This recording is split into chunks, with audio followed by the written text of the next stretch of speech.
제가 이거 직접 들은 얘기거든요. 가성비의 가성비 5년, 약속의 10년 이런 네네. 얘기 많이 하잖아요. 네네네. 그거를 다 20대 친구들도 다 알아요. 그런 얘기를 하더라고요. 아, 돈 많은 자산가랑 좀 나이 차이가 뭐 20살 정도 나도 어차피 결혼을 해서 잘 지내면은 그냥 잘 지내는 거고 혹시 잘 안 지내도 한 10년 정도 살면은 재산 분할 반 정도 받잖아요. 네. 그럼 강남 아파트 정도 떨어지는 경우가 많거든요. 충분히 그렇게 돼갖고 네. 아, 그렇게 해서 이혼해도 되는 거 아니냐. 야.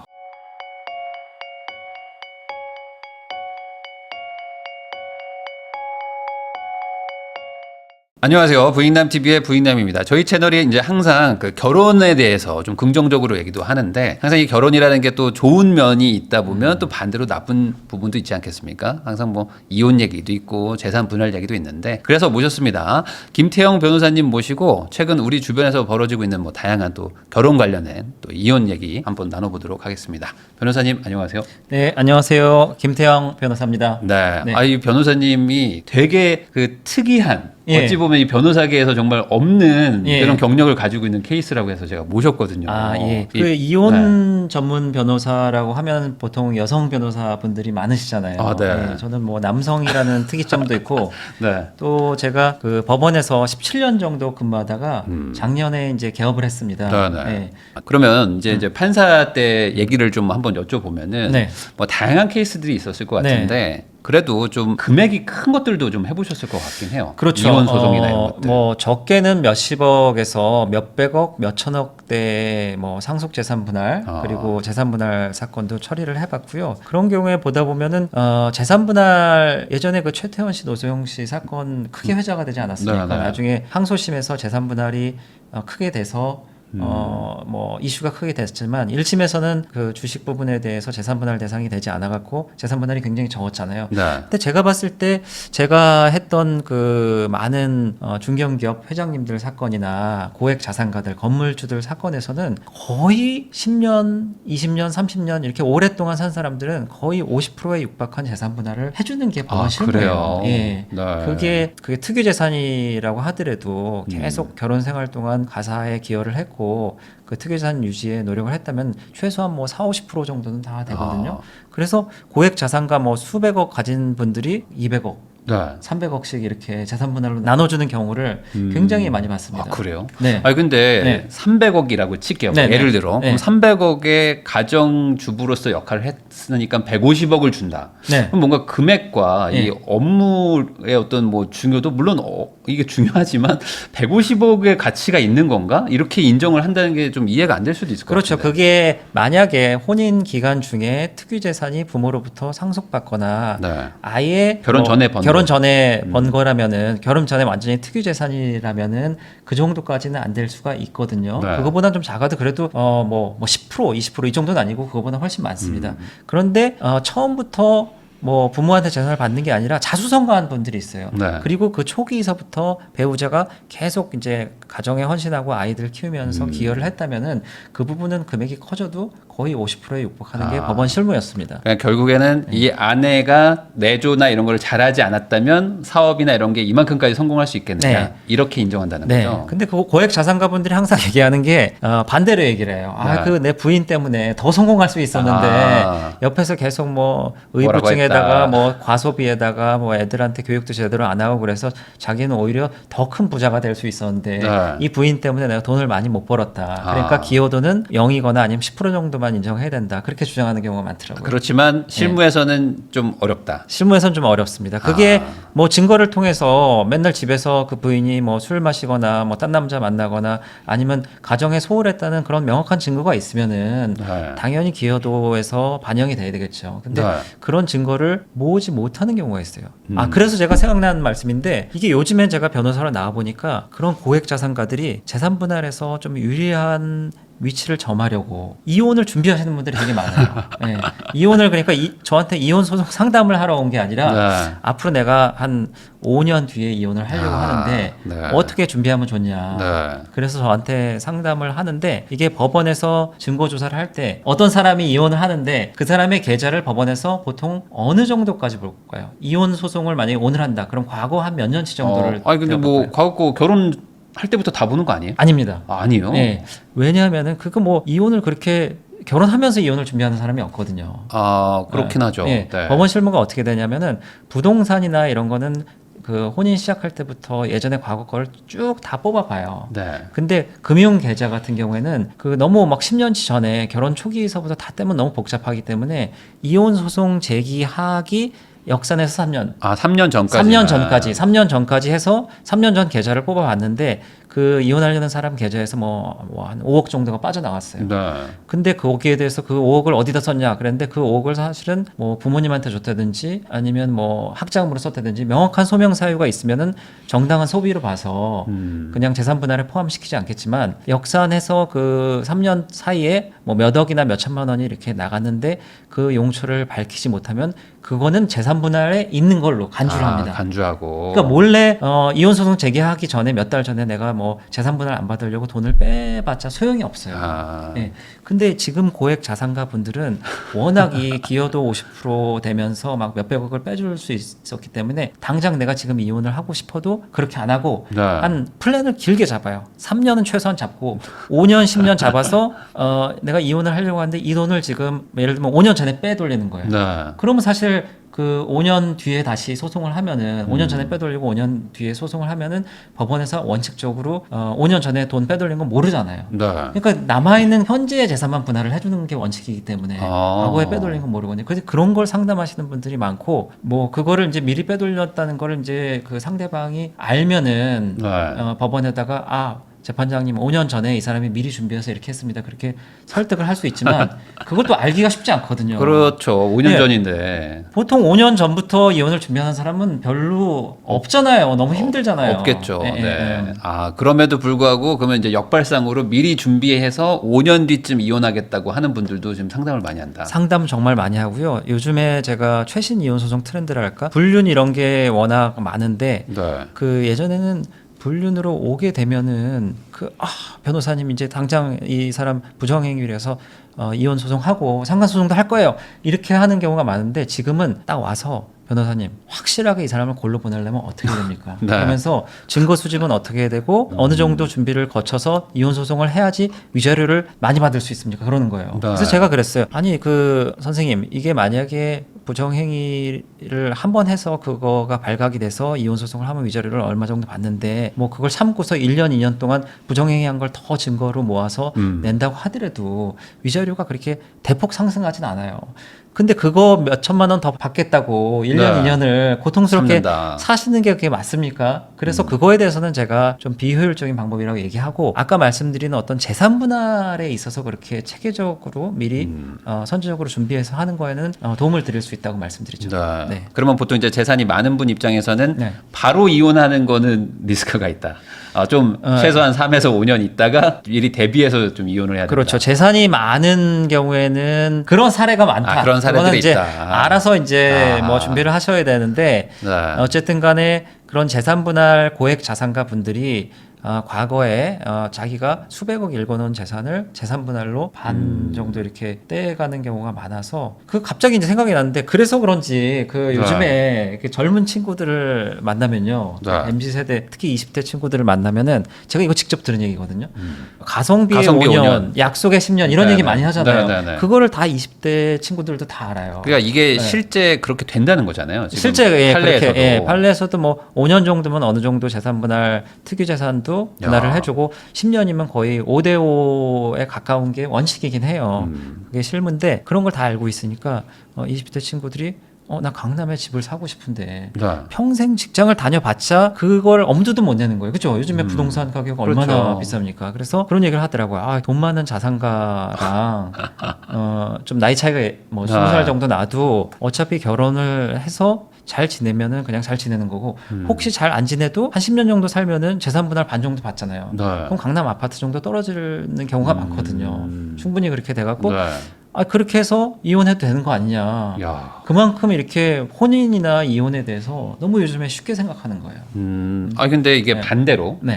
이혼을 하고 싶다고 하더라도 무조건 할 수 있는 건 아니잖아요. 그렇죠. 이혼의 사유도 또 있어야 되는 거지 않습니까? 우리나라는 근데, 마냥 이혼 못 하잖아요. 대부분 요즘에 그 간통죄 폐지된 건 아시죠? 네네. 대표님. 그 간통죄가 2015년에 폐지가 되면서 예전에는 사실 간통 뭐 불륜을 저지르고 그러면은 우리가 이제 큰 집이라고 하거든요. 네. 네, 구속도 되고 네네. 실형도 받고 그래서 뉴스에도 많이 나오잖아요. 근데 지금은 아무리 자기가 외도를 하고 불륜을 저질러도 큰 집에 안 가요. 네. 그냥 위자료만 내면 되거든요. 네. 근데 2011년도 12년도 성남지원에서 이혼 재판을 했었고 2022년 23년에 또 수원가정법원에서 이혼 재판을 했는데 불륜에 따른 위자료가 사실 거의 변화가 없었어요. 한 3천만 원 정도? 네. 3천만 원 정도고 상간자에는 한 1,500만 원 정도. 음. 근데 한 10년 뒤에도 거의 비슷했어요. 3천에서 1,500. 아니면 조금 500 정도 올라서 3,500, 4천에 뭐 2천 정도. 근데 10년 전과 지금 그 물가가 그렇죠. 뭐 2배 이상 오른 것 같고요. 그리고 부동산도 훨씬 많이 올랐잖아요. 네. 그럼 그 위자료 가치가 확 떨어진 거잖아요. 그렇죠. 그러니까 그 고액 자산가 분들 입장에서는 원래도 이제 불륜 그런 케이스로 이혼하는 경우가 많은데 이게 뭐 이혼이 좀 더 그러니까 쉬워졌죠. 그러니까 좀 리스크가 적어졌다. 리스크가 적어졌죠. 와이낫이에요. 그러니까 네. 뭐 원래 이렇게 되게 바람을 피고 싶었어요. 근데 큰 집도 안 가. 돈도 더 그러네. 조금만 내면 감옥을 돼. 안 가네. 네, 돈도 더 조금만 내면 돼. 네. 그러면은 뭐 불륜을 저지르는 경우가 많잖아요. 그래서 네. 실제로 고액 자산가들이 뭐 여러 명의 불륜녀를 두고 바람을 네. 피우는 경우가 사실 많고 그래서 그 MZ 세대들이 그런 거를 좀 알고 나중에 뭐 야. 그런 거 발견하면 이혼할 수 있으니까 전략적으로 전략적으로 그냥. 뭐 그렇게 해서 이혼해도 나는 뭐 강남에 아파트 하나 챙기면 되니까 그게 나은 방향 아니냐. 능력 없고 그런 분들이랑 결혼해갖고 평생 고생을 하느니 네. 그렇게 해서 자기가 원하는 재산하고 그 다음에 좀 편하게 사는 게 더 나은 인생 아니냐 그런 얘기를 들었을 때 네. 확실히 좀 우리 세대 때랑은 다르구나. 사고 방식도 그러니까 물론 뭐 이제 네. 소수의 사람일 수는 있겠지만 네. 이런 얘기들이 공공연하게 돌고는 있다. 그러면 이제 가성비의 5년 이 얘기도 어쨌든 맞다고 하셨으니까 한 5년 살아도 그러면은 한 20-30%는 막 나오는 거예요. 그렇죠. 그게 일률적으로는 얘기할 수는 없는데 보통 야. 기준이 그렇습니다. 5년 정도 되면 사실 조금 애매해요. 제가 이제 판사 경험으로서 얘기하면 5년 정도면 케이스 바이 케이스로 케이스 들어갈 바이 수도 있고 안 케이스. 들어갈 수도 있어요. 특이 재산이 워낙 많으면은 네. 들어가게 하고서 비율을 되게 조금 해줄 수도 있고 아니면 아예 그 특유재산이라는 거는 결혼 전에 자기가 갖고 있는 재산 네. 그리고 상속재산 이런 걸 말하는데 그런 게 별로 없으면은 그걸 아예 좀 빼기도 해요.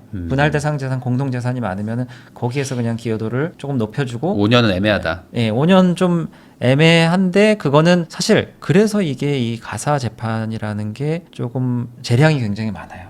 우리가 생각했을 때 가사 재판, 형사 재판, 민사 재판이 있는데 민사 재판은 거의 재량이 많이 없거든요. 수학 네. 같아요. 네. 딱 뭐 요건 사실 입증하면은 증거 싸움인데 형사 재판은 또 유죄 무죄는 증거 싸움이긴 하지만 그 양형에 있어서 뭐 집행유예냐 실형이냐 그것도 뭐 대법원의 기준이 있지만 약간의 재량이 있거든요.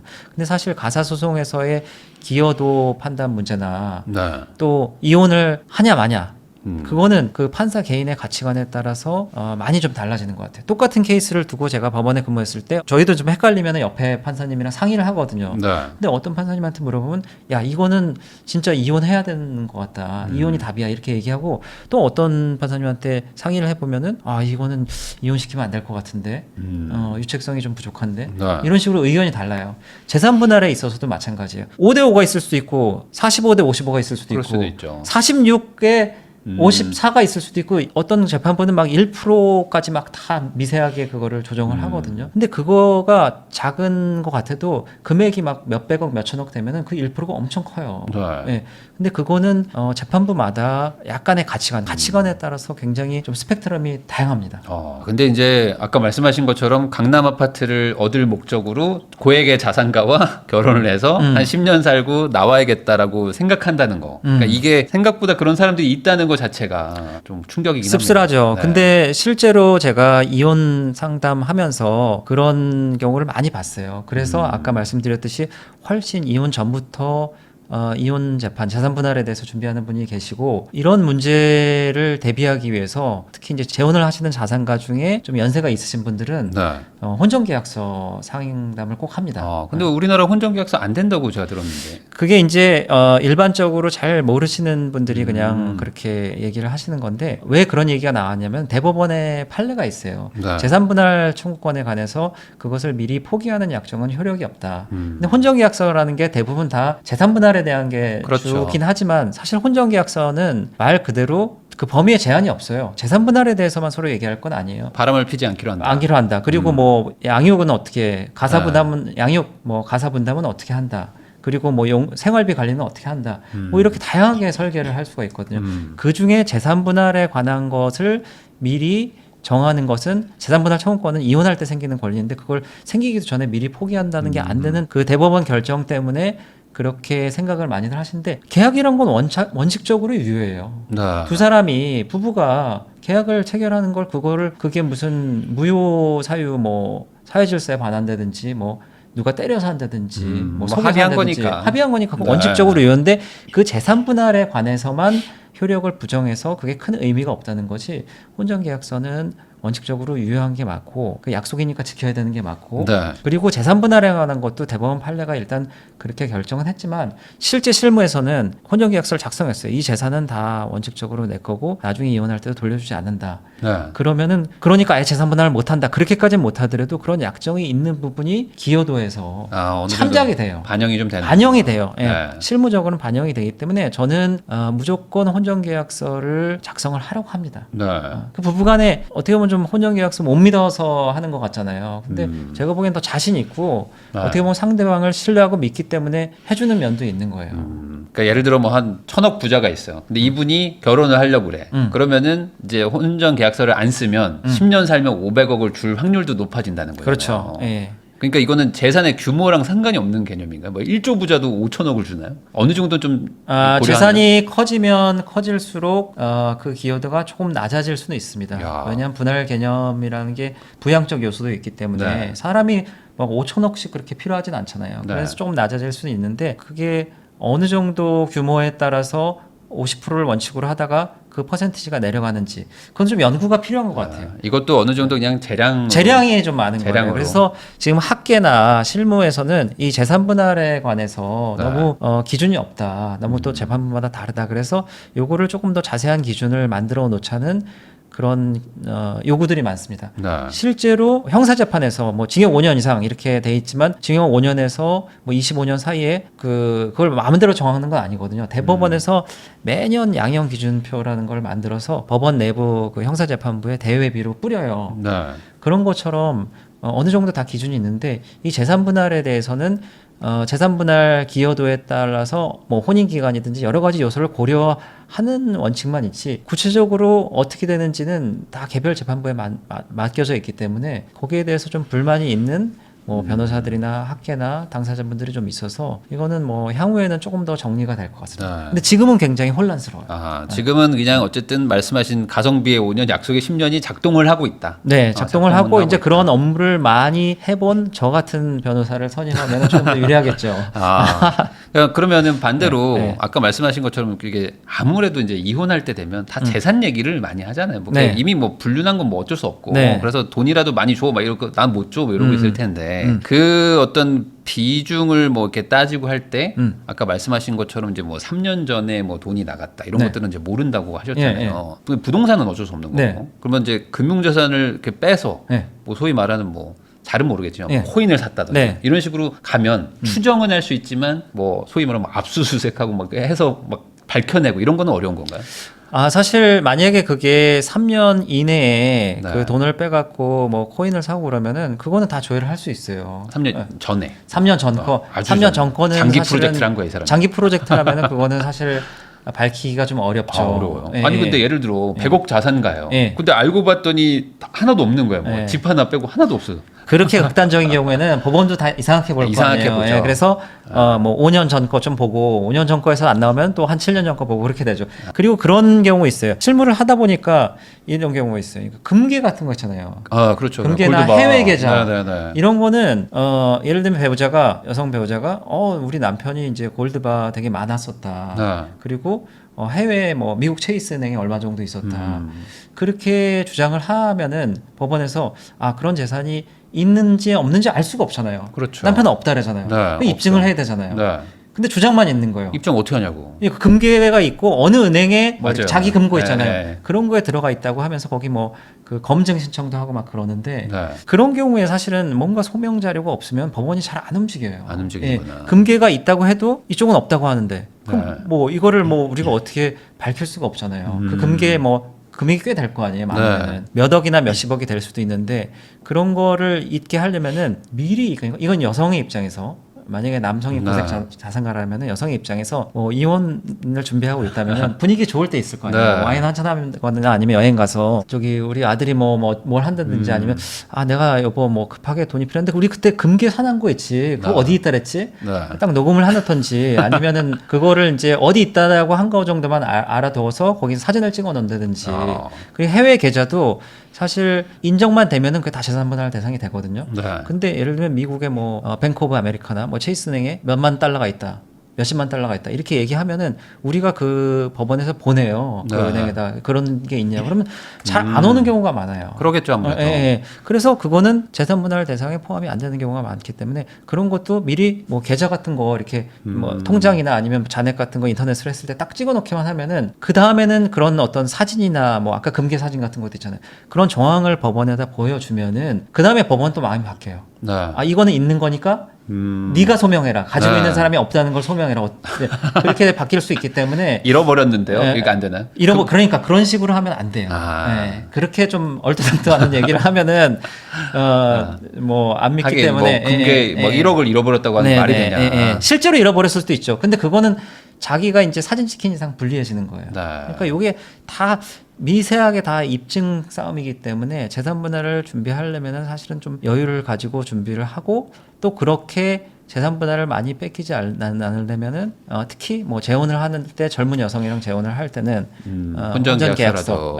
요즘엔 또 혼전 계약서뿐만 아니라 혼중 계약서라는 것도 있어요. 혼중. 혼중 계약서는 혼인 중에 네. 처음에 살 때는 네. 사실 좀 애매하잖아요. 결혼할 때 요새 뭐 무슨 뭐 신용정보조에서 범죄경력조에서 혼인관계증명서 이런 거 다 떼거든요. 네. 요즘 그런 세대 알고 계세요? 네네네. 저 MZ 세대들은 들었어요. 다 그걸 떼고 있는데 건강검진도 받는다고. 왜냐하면 요즘 제가 실무를 많이 해보니까 이혼 소송하다가 그 사람한테 예전에 전혼 경력이 있고 전혼 자녀가 그게 밝혀지는 경우가 되게 많거든요. 네. 그러니까 요즘에 하도 그런 걸 속이는 사람들이 많아서 그거를 떼가는데 그런 거를 이제 뗄 필요가 있는 거예요. 아니 근데 뭐 혼전은 그게 이해는 되는데 네. 혼중이라는 거는 더 말하기 어려운 거 아닌가? 잘 어찌 보면. 보세요. 네. 혼전이 사실 더 어렵죠. 그런가? 왜 막 사랑이 꽃피고 막 결혼하고 막 아. 예식장 잡고 그러는데 우리 혼전 계약서 써 이게 어렵잖아요. 근데 아니 그때는 결혼을 하려고 하면 써라 뭐 이렇게라도 할 수 있는데 혼중은 결혼했는데 쓰라고 하면은 그냥 근데 혼인을 혼나는 거 아닌가? 하면은 혼인 한수 좀 지나면은 서로 네. 이제 편해지잖아요. 네.